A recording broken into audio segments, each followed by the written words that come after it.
Драги ученици, добро дојдовте во електронската училница по македонски јазик и литература. Моето име е Анета Николовска-Стефановска, професор по македонски јазик и литература во Средното медицинско училиште на град Скопје, доктор Панче Караѓосов. Со цел да постигнеме поголем ефект од денешната електронска лекција, би ве замолила пред вас да имате тетрадка и пенкало, како би можеле да направите белешки за битните содржински делови. Во денешната електронска училница ќе се запознаеме со нова наставна единица, поделба на литературата. Содржина по која што ќе се реализира оваа наставна единица е поделба на литературата, критериуми за поделба, карактеристики на поделбите и на крајот на часот ќе ви посочам корисни линкови. Според теоријата на современата наука за литературата, поделбите се вршат според неколку критериуми. Сега ќе ги погледнеме кои се тие. Првиот критериум според авторството на творбата и начинот на кој се пренесува до примателите. Вториот критериум е врз основа на формата. Третиот критериум, кој што е најзастапен во современата уметничка литература, е врз основа на особеностите на содржината и формата на литературните дела. И на крајот ќе се запознаеме со други критериуми. Според првиот критериум или според авторството на творбата и начинот на кој се пренесува до примателите, разликуваме народна или колективна и авторска или уметничка литература. Како настанала народната или колективната литература? Во минатото, литературата се пренесувала устно, од колено на колено, и кај неа тешко можело да се определи авторство. Додека втората, по создавањето на писмото, литературните творби биле запишувани и нивниот автор бил познат. Карактеристики на народната и авторската литература. Од следниот слајд ќе видите кои се разликите помеѓу двете литератури. Кај народната или колективната литература, авторот е непознат. Таа се пренесува по устен пат и корените на оваа народна или колективна литература се во заедницата или во колективот.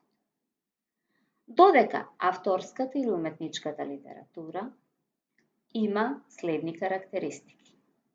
Авторот е познат, се пренесува по писмен пат, додека корените наспроти народната или колективната литература, кај неа имаме потекло, односно таа потекнува од авторот, односно од индивидуата.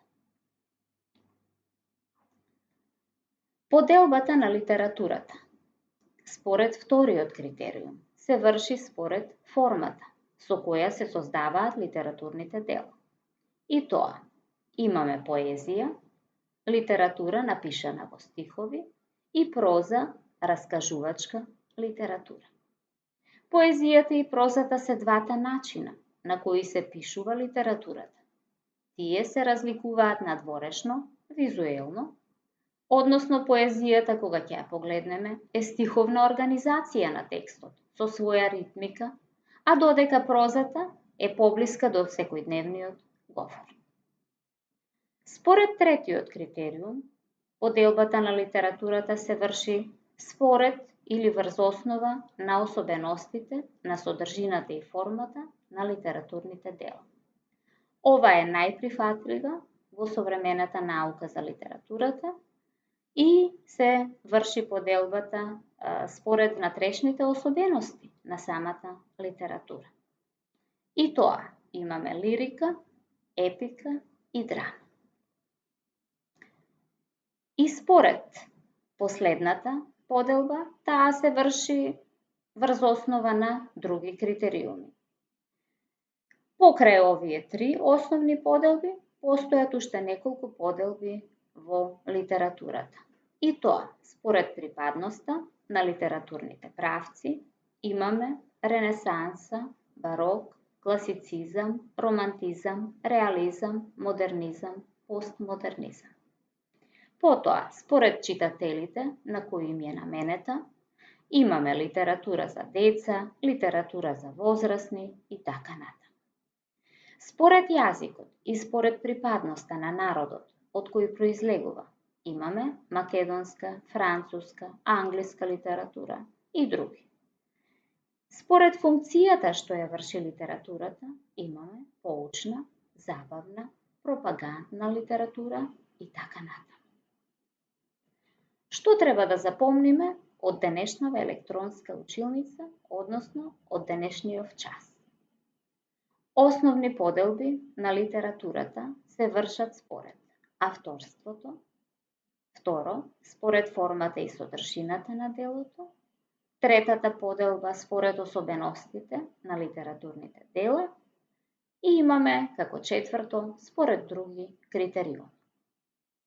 Корисни линкови за проширување на вашето знаење од содржината на наставната единица може да си запишете во вашите тетради. Ви благодарам за вашето внимание со кое ја проследивте содржината на оваа наставна единица.